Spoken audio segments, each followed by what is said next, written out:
Your alarm goes off at 4 in the morning. You jump under a freezing shower until you can't feel your toes anymore. You cut out carbs, stop seeing your friends, survive on black coffee. All because some 20-year-old kid on TikTok swore this is the secret code to getting rich. He took this torture, packaged it up nicely, and called it monk mode. And the worst part? We actually believe it.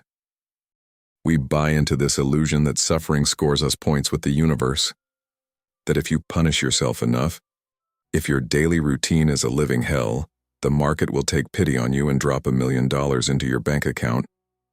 As if suffering were the passcode to the vault. It's a joke. And the guys who actually have real money are laughing in our faces. They sold us the idea that sweating blood is noble, that living in a state of exhaustion is a badge of honor. But pay close attention to this. The true elite, the guys at the very top, don't punish themselves. They armor themselves. There is a massive difference between being busy and being effective. Being busy is waking up at the crack of dawn to ace a self-help routine that leaves you wrecked before 8 a.m. Then you sit in front of your laptop, look at the pile of bills and feel that anxiety. That ice in your chest because time is slipping away and your bank account hasn't moved an inch. Being effective is a whole different game. It's shutting off all the noise and dropping off the map for 90 days to do 5 years worth of work. What the internet sells you as monk mode today is just theater. It's an aesthetic engineered for likes. The isolation used by empire builders isn't about freezing in the shower or pretending to be a Tibetan monk. It's about protecting your damn attention. Your attention is the most expensive currency on earth. Today, we are tearing that fantasy apart. I'm going to show you what real billionaires do when they disappear. And no, this has nothing to do with mysticism. True monk mode is about building a bunker inside your head, doing the dirty work in silence, and coming back to the real world with the game already won.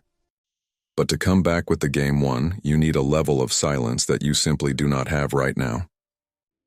We grew up believing that always being available is a virtue, that replying instantly to an app notification in the middle of dinner proves your worth.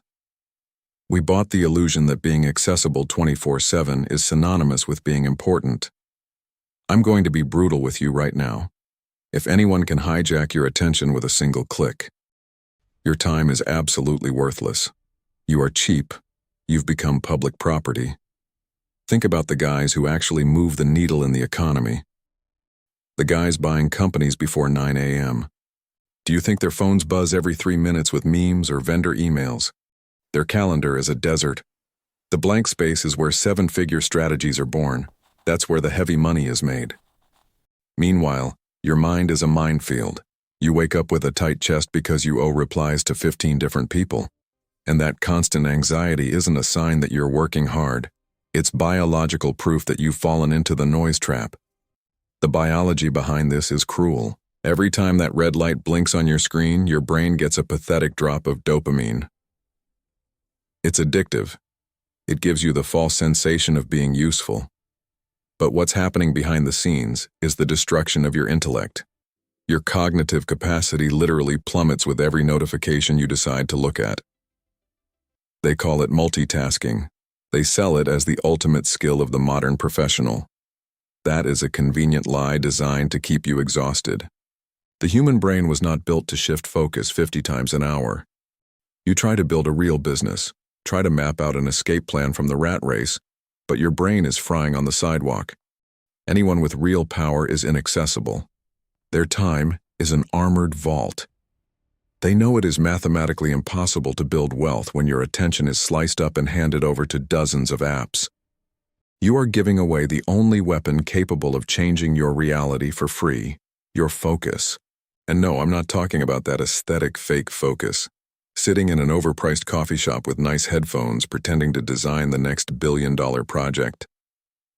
I'm talking about the cold, hard mechanics of how the human brain produces actual money and real results.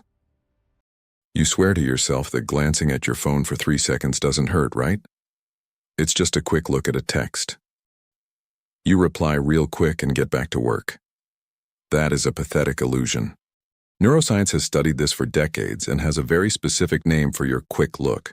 It's called switching cost. Every time you take your eyes off what you're building to process a useless piece of information, your brain suffers a kind of microconcussion. It takes an average of 23 minutes to rewire the cables and get back to that state of deep concentration you were in before. 23 dead minutes. Destroyed. All because of a notification that changed absolutely nothing in your life. Now be honest and do the math. How many times do you tap that piece of glass in your pocket during a single hour? 3, 5, 10 times?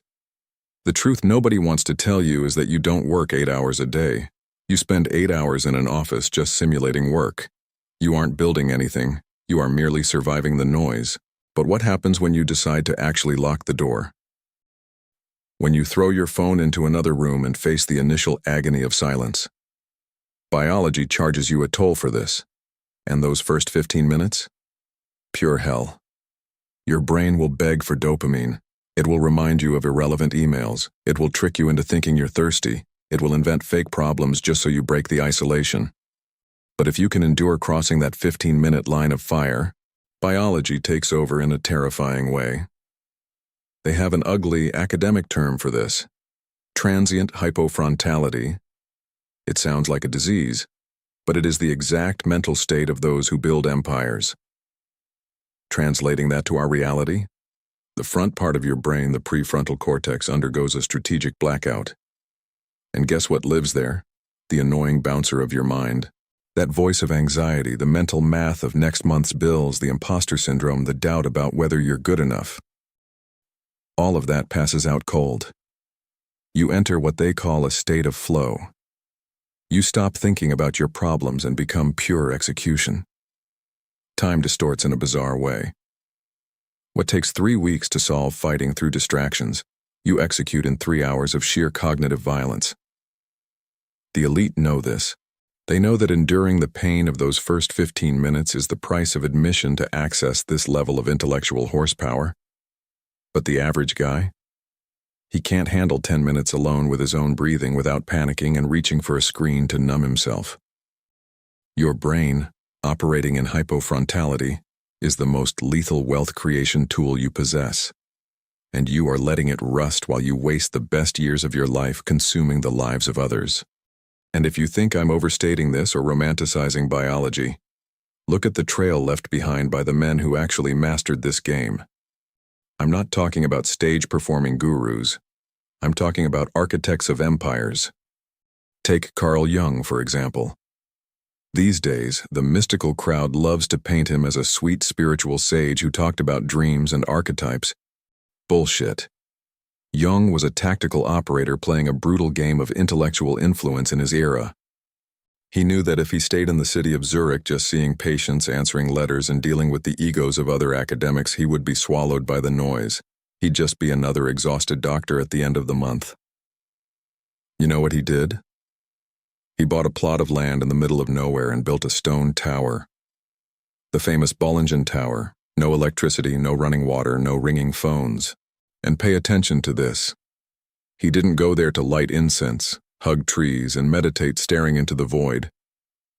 He went there with a lethal objective, to wring his own brain for every last drop of genius with no one to interrupt him. He built an intellectual monopoly using nothing but stone and silence. Jung is dead. Fine. Let's talk about someone building empires right now. Let's talk about Bill Gates, the guy who built the machine you're probably using to watch me right now. At the peak of Microsoft, when the company was literally swallowing the world and Gates was the most sought-after CEO on the planet, do you think he was accessible all the time? That his office door was always open for his team? It's a joke. Twice a year, the man would simply vanish off the map. It was the famous Think Weeks protocol. He would take a helicopter to an isolated cabin in the woods. No family, no friends, no executive board breathing down his neck. Just him, boxes upon boxes of documents, books, reports, and an infinite stash of Diet Orange Crush. He wasn't out there doing a retreat to find inner peace or forgive his enemies. He was out there mapping the future of the market, reading, connecting dots, forcing his brain into that state of hypofrontality we just talked about. It was inside one of those wooden cabins in absolute silence that he wrote the strategic memo that made Microsoft dominate the internet in the years that followed. He didn't produce a billion-dollar idea in the 15-minute gap between meetings. He produced it because he locked the damn door. The true elite understand that isolation is a military weapon. It is not a punishment. They don't wake up at the crack of dawn to suffer and prove how tough they are on the internet. They cut off the world's access to their minds because they know that deep, focused, uncut work is what separates the rule makers from the order takers. They build vaults to protect their own attention, while you let any random notification hijack yours for free. Then you tell me it's easy for Bill Gates, that you don't have the cash to rent a helicopter or the space to build a stone tower in your backyard. That is a loser's excuse for staying exactly where you are. You don't need an isolated mountain or a one-way ticket to Tibet. The battlefield in 2026 isn't physical. It's glowing on the screen you are staring at right now. What you need to build today doesn't require cement. It is a digital bunker, a cold, invisible, and brutal border between your ability to think and the hysteria of the outside world. The rule of the game is so obvious it hurts, but I bet your body will break into a cold sweat when you actually try to apply it. You are going to choose one single financial goal, just one. That project, that business model, or that skill that, deep down, you know will put heavy cash in your bank account if you just stop acting like an amateur. Got it? Good. Now you take all the other dozens of brilliant ideas you've had. The free favors you do, the side projects you hide behind, the distractions disguised as work, and you eliminate every single one of them without mercy. You are going to sever the root of anything that isn't that core mission for the next 90 days. 90 days. For someone living in zombie mode, endlessly scrolling short-form videos that passes in the blink of an eye.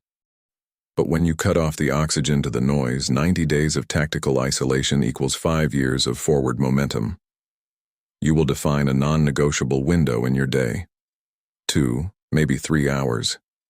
And in that window of time, you simply die to society. The phone goes into a drawer in another room. The internet only runs the tools you need to build your empire. If someone texts you, they get ignored. If the outside world is burning to the ground, you let it burn. Nobody is going to die because you went dark for 3 hours. There's no relaxing lo-fi music. There are no positive affirmations in front of the mirror. It is just you and the brutality of doing what needs to be done.